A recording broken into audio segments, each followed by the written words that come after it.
Have you met Uncle Pappy? He has been a fixture in these parts for many years now.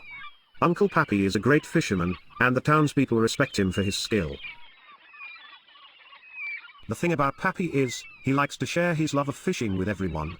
And he'll give you plenty of tips on how to catch fish, the best places to find fish, and even resources that he uses for fishing information.